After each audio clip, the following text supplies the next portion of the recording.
Olá, boa tarde. Nesta semana, a expectativa é pela votação do relatório da reforma da Previdência na Comissão de Constituição e Justiça. O prazo para emendas está aberto e elas já passam de 200. A reunião vai ser na quarta-feira. O relatório do senador Tasso Gereissati, apresentado na semana passada, é dividido em duas partes. A primeira é o texto base aprovado pelos deputados, com algumas supressões. O relator retirou, por exemplo, a possibilidade de reduzir a concessão de novos benefícios de prestação continuada, o BPC, e a parte que tornava mais rígidas as regras para aposentadorias especiais de trabalhadores expostos a agentes nocivos. Se aprovada na CCJ e no plenário, essa parte do texto já pode ser promulgada.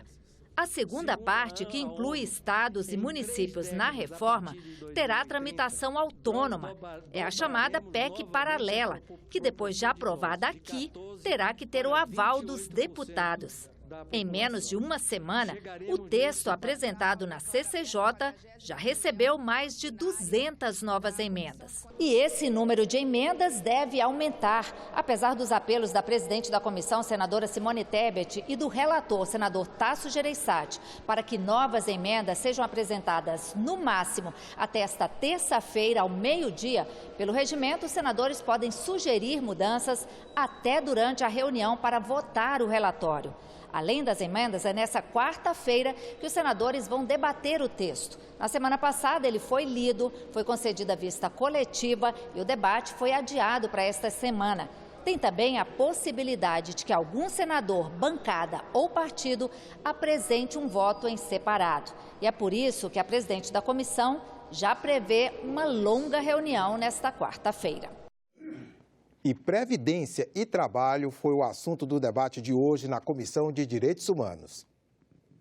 Este advogado destacou o papel do Sistema de Seguridade Social brasileiro como mecanismo de distribuição de renda no país, legado da Constituição de 1988. A Seguridade Social do Brasil também garante, por exemplo, benefício de prestação continuada e erradicou a miséria, não a pobreza, mas a miséria entre os idosos através desse benefício. E a Seguridade Social no Brasil, a partir da Constituição de 88, universalizou o SUS, que antes só era garantido a quem tinha carteira do INPS. Mas a Seguridade Social no Brasil é um dos maiores sistemas de distribuição de renda do mundo. Paga mais de 30 milhões de benefícios, mais de 80% deles de um salário mínimo. Ruptura com a solidariedade entre as gerações e prejuízos para segmentos específicos da sociedade. São efeitos que podem vir com a reforma da Previdência, na visão dos participantes.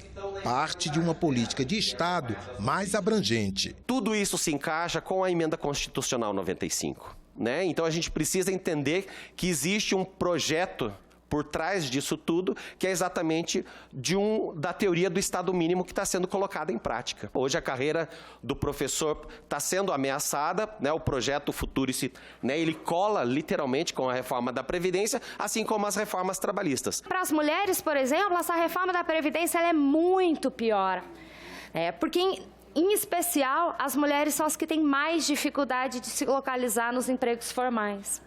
Atingir o tempo de recolhimento vai ser cada vez mais difícil para as mulheres. Vai destruir, inclusive, né, as relações sociais que a gente tem nesse eixo da solidariedade, onde aqueles que trabalharam, dedicaram a sua vida inteira, né, para construir esse país, né, hoje eles contam com o apoio, né, dos trabalhadores mais jovens, né, dos trabalhadores que estão na ativa para construir e dar continuidade a esse trabalho. Parlamentares vão se reunir hoje às 3 da tarde para tratar da PEC da reforma tributária. A repórter Isabela Dutra tem ao vivo outras informações. Boa tarde, Isabela. Boa tarde, André. Boa tarde a todos. O relator da reforma tributária aqui no Senado, o senador Roberto Rocha, se encontra daqui a pouco às 15h com o ex-deputado federal Luiz Carlos Rauli. Rauli foi um dos idealizadores do texto da reforma que está tramitando aqui no Senado. Quem deve participar dessa reunião também é o presidente do Senado, o senador Davi Alcolumbre. Lembrando, André, que foi ele que apresentou o texto aqui no Senado e também foi o primeiro a assinar essa proposta de emenda à Constituição. Eles vão apresentar o texto durante 50 minutos para os jornalistas e depois vão abrir para perguntas, para tirar as últimas dúvidas dos jornalistas sobre esse texto. O texto extingue 9 impostos, todos aqueles que a gente conhece, André. ICMS, ISS, PIS/PASEP, COFINS, tudo isso. E cria 2 impostos novos. Um é um imposto estadual, que está sendo chamado de IBS, é o Imposto sobre Operações com Bens e Serviços. E o segundo imposto é um imposto federal, chamado de Imposto Seletivo. E amanhã à tarde, a Comissão de Constituição e Justiça volta a fazer uma audiência pública para debater o tema da reforma tributária. André? Muito obrigado, Isabela. O Congresso Nacional recebeu na sexta-feira as propostas do governo para a Lei Orçamentária de 2020 e o Plano Plurianual para o período de 2020 a 2023, que traça um planejamento para os próximos 4 anos. A entrega foi feita no Congresso Nacional pelo secretário especial da Fazenda, Valderi Rodrigues. Tem um reflexo em termos de déficit fiscal ao que está colocado, ao que foi colocado no PLDO.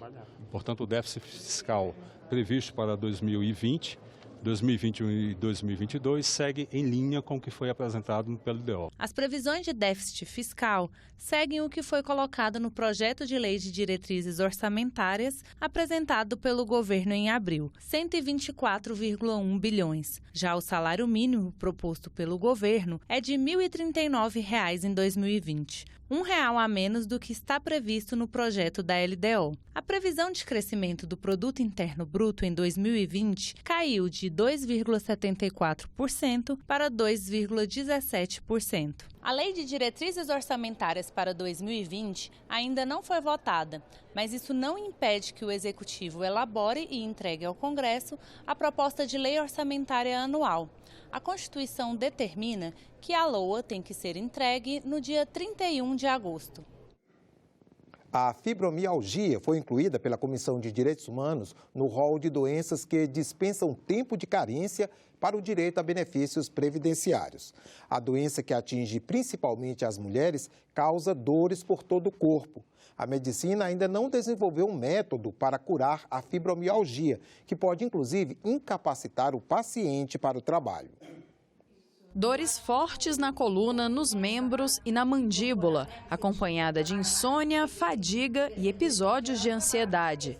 É isso que a Célia sente quase todos os dias há 9 anos. Ela sofre de fibromialgia, uma síndrome caracterizada por desconfortos crônicos em várias partes do corpo que pioram de acordo com o quadro emocional. Quando você fica muito ou preocupada ou cobrada, as dores parece que aumentam mais. Dores na cabeça, tem dores aqui, tem dores forte aqui, atrás também. Para aliviar o incômodo, ela já fez fisioterapia, acupuntura e hidroginástica. E toma relaxantes musculares e analgésicos. Pela grande quantidade de licenças médicas necessárias para se tratar, acabou sendo mandada embora do emprego, que demandava esforço físico. Eu fazia tudo muito rápido, fazia muito fácil, as coisas eu me levava. Agora eu sinto muito pesada na hora de fazer o serviço, até o próprio serviço, né? Que seria para cuidar de criança, né? Eu não tenho o mesmo pique. Quem contribui para o INSS e é acometido por alguma das doenças listadas na Lei dos Planos de Benefícios da Previdência e ainda é considerado incapaz de trabalhar, tem direito de receber auxílio-doença e aposentadoria por invalidez sem precisar cumprir o período de carência referente a 12 meses de contribuição. Mas a fibromialgia não faz parte dessa lista. A partir de uma sugestão legislativa recebida pelo portal E-Cidadania, o senador Flávio Arnes apresentou um projeto de lei para incluir a fibromialgia nesse rol. Arnes acatou parcialmente a proposta de iniciativa popular, que recebeu mais de 20 mil apoiamentos. Essas pessoas que apresentam esta dificuldade precisam, da parte do poder público, ter um olhar especial. Porque, de fato, a cidadania, a dignidade tem que ser assegurada. O que a gente procurou fazer, né, dada essa circunstância de afetar completamente o desempenho pessoal, a atividade pessoal e a vida diária dessas pessoas. O relator lembra que esses benefícios previdenciários não serão concedidos antes de perícia médica. Haverá um regulamento, obviamente, da parte dos órgãos próprios, para dizer para as pessoas, olha, entregue este documento, esse diagnóstico, essa situação, e vai entrar nos procedimentos habituais, normais, administrativos, para requisitar, então, a possibilidade de exercer esse direito. E os senadores da Comissão de Assuntos Sociais aprovaram um projeto que prevê isenção do imposto de renda sobre aposentadoria para as pessoas com fibromialgia. A matéria segue para a Comissão de Assuntos Econômicos. O presidente Jair Bolsonaro editou uma medida provisória no início de agosto, criando o programa Médicos pelo Brasil. Uma comissão mista foi instalada na última semana no Congresso para analisar o texto. 2 audiências públicas já foram realizadas, a última com a presença do ministro da Saúde, Luiz Henrique Mandetta. O programa Médicos pelo Brasil pretende substituir o projeto Mais Médicos, que funcionou até o início de 2019. O Mais Médicos levou cerca de 15 mil profissionais cubanos para áreas isoladas e carentes do Brasil. Segundo o ministro da Saúde, Luiz Mandetta, o novo programa deve levar médicos às regiões mais carentes do país e formar especialistas em medicina de família e comunidade. Se ele não especializa, ele não é admitido no vínculo. Colocamos de uma maneira que o concurso, o mérito para a escolha seja o elemento principal. Colocamos uma série de indicadores para localizar quais os pontos desse nosso país de tantas assimetrias, aonde utilizar o princípio da equidade para poder alocar os profissionais nos locais que os indicadores apontarem que são os locais prioritários. Especialistas em saúde foram ouvidos nas audiências públicas. Os debates foram sobre a situação atual dos médicos no país, que cobraram ter mais influência no planejamento do novo programa de saúde. Não adianta formar médicos sem número limitado, porque primeiro não se consegue fazer um bom ensino de graduação. Segundo, os programas de residência são sim fundamentais para a prática médica. Nos dias atuais, com um número inferior ao que se terá daqui 15, 20 anos, já não existem vagas para 1/3 dos médicos formados. Então, 1/3 deles estão entrando no mercado de trabalho sem a desejável qualificação. Se aumentar o número de médicos no país, nessa proporção que está indo, 180 mil por ano, aí que não vai ter mesmo gente, não vai haver espaço para residência médica. É um elenco muito grande de propostas que pedem a manutenção do programa, a ampliação do programa para outros municípios, para todas as regiões e pede financiamento, tanto para provimento como para formação, como para a ampliação da rede. A atenção primária à saúde para um sistema de saúde, ela é a base do sistema de saúde. É uma atenção primária fortalecida que permite que um sistema de saúde funcione adequadamente. Uma das principais mudanças propostas pela medida provisória é a exigência de uma prova para médicos brasileiros e estrangeiros que quiserem participar do programa, o Revalida. Serão mais de 18 mil vagas abertas para médicos e a contratação será por meio da CLT. A estagiária Marília Sena foi supervisionada pela equipe de jornalismo da TV Senado. Crimes de homofobia e aumento de pena para esse tipo de delito são temas da entrevista de hoje com o senador Marcos Rogério. Olá, O Senado está analisando um projeto de lei para alterar o Código Penal e tipificar os crimes contra orientação sexual. Nós vamos conversar sobre o assunto com o senador Marcos Rogério, do Democratas de Rondônia, autor do projeto. Seja bem-vindo, senador. Muito obrigado. Prazer poder estar aqui, participar desse debate e falar desse assunto também. Senador, você pode explicar em linhas gerais quais são os objetivos do seu projeto? Bom, esse é um debate antigo e recorrente no Congresso Nacional. E muitas das vezes é um debate feito a partir de uma defesa ideológica. E sempre teve resistência, inclusive da minha parte. Eu sempre lutei contra as bandeiras ideológicas voltadas para esse segmento. Ou seja, você defender os temas a partir de uma orientação ideológica. Agora, não dá para ser contra a proteção das pessoas, independente da condição social, independente do sexo. Se homossexual, se heterossexual, se homem, se mulher, enfim, a pessoa que é vítima de alguma violência, que é vítima de alguma agressão, ela deve ter a proteção do Estado.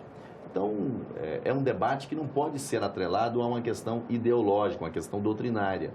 E nesse caso do projeto que apresentei, foi justamente no sentido de reconhecer que há crimes cometidos contra homossexuais pelo fato de serem homossexuais. Porque se o crime é cometido contra um homossexual, mas não tem como motivação o fato dele ser homossexual... Um latrocínio, por exemplo. Um latrocínio, um homicídio, ele vai ser julgado, a pessoa que cometeu esse crime vai ser julgada conforme o artigo 121 do Código Penal. Matar alguém, está lá a pena, a combinação legal. Agora, se o homossexual foi vítima de um homicídio, ou de uma tentativa de homicídio, ou de uma lesão corporal, pelo fato de ser homossexual, eu acho que esse crime deve ser tratado com uma reprimenda maior, porque ele tem uma motivação. É isso que eu estou propondo. Uma mudança no Código Penal que coloca, assim como nós fizemos lá atrás, no caso do feminicídio, porque matar a mulher numa modalidade de crime comum é o 121. Mas matar uma mulher, atentar contra a vida dela, uma lesão corporal contra ela, pelo fato de ser mulher, você tem a figura do feminicídio, que colocou uma pena mais grave. O mesmo nós estamos aplicando em relação à questão dos homossexuais. Né? Se o crime tem como motivação o fato de ser homossexual, justifica o Estado aplicar uma pena mais grave. Senador, o Supremo Tribunal Federal decidiu considerar a homofobia equivalente ao racismo. Né? Além do projeto que o senhor apresentou para tipificar e colocar a homofobia no Código Penal, o senhor também protocolou um projeto de decreto legislativo contrário à decisão do STF, para sustar a decisão do STF. Por quê? Qual é o conflito que existe entre a decisão do STF e o projeto que o senhor apresentou? Parece contraditório, né? Mas não é. É uma questão de racionalidade, é uma questão de divisão jurídica. O Supremo Tribunal Federal é a nossa corte maior. Cabe ao Supremo Tribunal Federal a guarda da Constituição, a interpretação da Constituição e não reescrever a Constituição Federal. Tipo penal só pode ser definido por lei. É a Constituição que diz. Não há crime sem definição na lei. Só há crime se a lei disser que é crime. Se a lei disser qual é a pena, não é o Supremo Tribunal Federal. O Supremo Tribunal Federal, nessa matéria, rasgou a Constituição Federal. Tem gente que não entende por que o Supremo Tribunal Federal hoje está sendo tão atacado. Nunca se atacou tanto o Supremo Tribunal Federal. E não é só em razão de condutas isoladas de ministros, mas é pelo ativismo dele. É por estar extrapolando os limites da Constituição Federal. Veja, você não pode criar tipo penal por meio de decisão jurisdicional. Não há crime sem lei anterior que o defina, nem pena sem prévia culminação legal. Quem disse isso? Foi o Papa Francisco? Não, é a Constituição Federal. E o Supremo Tribunal Federal, que deveria interpretar e proteger a Constituição, vai dizer o contrário. Então, por essa razão, por esse ativismo, por esse neoconstitucionalismo, essa nova ordem constitucional que o Supremo quer implantar no Brasil, é que eu fui para a tribuna denunciar o equívoco, denunciar o erro do Supremo e, mais do que isso, apresentei um projeto de decreto legislativo para sustar os efeitos legislativos da decisão. O Parlamento não deveria e não deve aceitar o Supremo usurpar a competência que é do Parlamento. Senador, o senhor já falou aqui, o senhor defende também na justificativa do projeto que é inconcebível em uma sociedade democrática a prática de violência tendo como motivação o preconceito em relação à orientação sexual. Claro. O senhor votou contrário ao projeto que esteve recentemente na pauta de Comissão de Constituição e Justiça que tratava sobre o tema. Sim. Né? Por quê? A lei do racismo ela já estabelece os crimes de discriminação ou preconceito em razão da raça, cor, etnia, religião ou procedência nacional. Né? O projeto que foi aprovado na CCJ vai na mesma direção da decisão do Supremo, né? Inclui preconceito contra homofobia, transfobia no mesmo rol na lei do racismo. O senhor foi contrário. Outra questão de coerência. Veja, eu apresentei um projeto de lei aqui agravando a punição para quem comete crime contra homossexuais. Mas sou contra a decisão do Supremo e sou de contra... equiparar ao racismo. Sou contra a decisão do Supremo porque o Supremo não é legislador. Porque tipo penal só o parlamento pode criar, só lei pode criar tipo penal. Então o Supremo rasgou a Constituição, descumpriu a Constituição. Ele não tem o direito de criar tipo penal por decisão jurisdicional. Esse projeto que está na CCJ, qual a razão da minha contrariedade? Duas razões. Primeiro, porque o projeto extrapola. Ele quer criminalizar, inclusive, o direito à opinião, ele quer criminalizar a prática religiosa, nós não aceitamos isso. A profissão religiosa, a proteção aos locais de culto, a proteção aos dogmas religiosos, a proteção à doutrina religiosa é garantia constitucional. Ninguém, nem o Supremo, nem o legislador tem direito em criminalizar a atividade religiosa. Mas o que acontece dentro da igreja tem proteção constitucional. Qual é o outro problema do projeto? O primeiro problema eu te disse. Ele vai contra as liberdades da religião. Mas por então, quê, não dá. senador? Porque ele criminaliza a liturgia da igreja, aquilo que o pastor, aquilo que o padre fala lá na igreja em termos de orientação de fé, em termos de doutrina bíblica, daqui a pouco vai ser enquadrado como crime de incitação por crime de homofobia. Não dá para misturar as coisas. O que acontece dentro da igreja em termos de orientação de fé, de orientação bíblica, de instrução bíblica, é algo que está a salvo pela Constituição Federal. O outro aspecto é querer colocar esse enquadramento da homofobia na lei do racismo. Há um equívoco exagerado nessa construção. Tanto que eu conversei com o autor do projeto, né, e houve ali, depois de um esforço de um conjunto de senadores, a retirada de pauta dessa matéria para a gente tentar construir um acordo em cima de um texto que atenda à proteção dessas pessoas e que é importante, mas dentro do ordenamento jurídico adequado, não na lei do racismo. Porque a lei do racismo, primeiro, foi concebida no momento, e a Constituição de 88 fez questão de mencionar isso, quem estuda, quem lê, quem pesquisa, vai ver qual foi a motivação. O Brasil vinha de um período pós-escravocrata.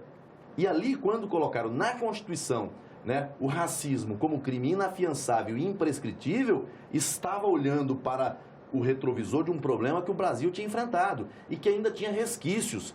Então é um crime gravíssimo, é um crime hediondo, é um crime que justificava a reprimenda mais dura. Aí você equiparar, né, o crime de racismo e o crime de homofobia, que muitas das vezes é um crime de opinião, porque para os crimes de homicídio, tentativa de homicídio, de lesão corporal, nós já estamos colocando a pena mais dura. O que você vai punir lá na lei da homofobia, no projeto que está tramitando no Senado? Opinião. Opinião, incitação, crime de ódio, crime de preconceito. Você colocar isso no mesmo nível do crime de racismo, eu acho que é exagerado. O crime de racismo, se alguém cometer há 30 anos atrás e 30 anos depois, alguém vir dizer, olha, eu fui vítima de um crime de racismo. Faz a denúncia, há instrução, há julgamento, há condenação. É um crime imprescritível, né? É imprescritível, é inafiançável e imprescritível. Não importa quanto tempo passa, vai responder a ação penal e vai preso. Aí você colocar no mesmo nível o crime de homofobia, o crime de preconceito em razão da sexualidade, me parece um exagero injustificável. E veja que não sou incoerente. Incluíram no crime de racismo uma questão religiosa, que eu também não concordo. Então eu procuro ser coerente, sabe? Eu não sou incoerente. O preconceito em função da religião. Da religião. Né? Não poderia estar na mesma lei. O legislador já errou no passado em relação a isso. Aí usaram o argumento, não, mas já incluíram aqui, por que não incluir? Olha, o fato de alguém ter errado lá atrás, a meu juízo, respeitosamente, não me dá o direito de continuar errando. Vamos colocar as coisas no seu devido lugar. Coloque no Código Penal, coloque numa legislação especial, garanta a proteção, mas sem ser uma legislação abusiva, uma legislação exagerada, que eu acho que não justifica. E qual a expectativa do senhor em relação à tramitação, à construção desse acordo, a possibilidade de um consenso sobre o tema no Congresso Nacional? Eu acho o seguinte, que todos nós, todos os senadores, todos os deputados federais, têm a consciência de que qualquer tipo de crime deve ter um enquadramento penal, deve ter a reprimenda do Estado. O fato de alguém ser homossexual e ser vítima de preconceito, vítima de crime, e alguém achar que não, porque pode fazer... Não, eu acho que a sociedade está amadurecida a esse ponto. É claro que você ainda tem comportamentos que são preconceituosos, não só contra homossexuais. Você tem comportamentos preconceituosos contra muita gente na sociedade, inclusive religiosos. A lei tem que prever isso, mas no instrumento certo. O que eu acho que deve acontecer agora? É formar um texto que tenha menos resistência, que represente a proteção dessas populações mais vulneráveis, dessas populações que são vítimas de preconceito, que são vítimas de violência, mas num ambiente próprio, na legislação penal ou numa legislação especial. Aí passa na CCJ, passa no plenário, passa na Câmara. Enquanto estiver tentando fazer esse avanço, construir essa pauta na lei do racismo ou pela via judicial, haverá resistência, essa matéria não pacifica. Eu acho que esse é um tema que pode avançar, deve avançar, mas pelo caminho certo. Proteger as pessoas pela sua dignidade humana. A Constituição já protege, a Constituição já garante. O que a gente precisa fazer agora é constar no Código Penal. Senador, muito obrigada pela entrevista. Ficamos por aqui. Você pode rever as reportagens desta edição na nossa página na internet, senado.leg.br/TV. Obrigado pela companhia e até a próxima.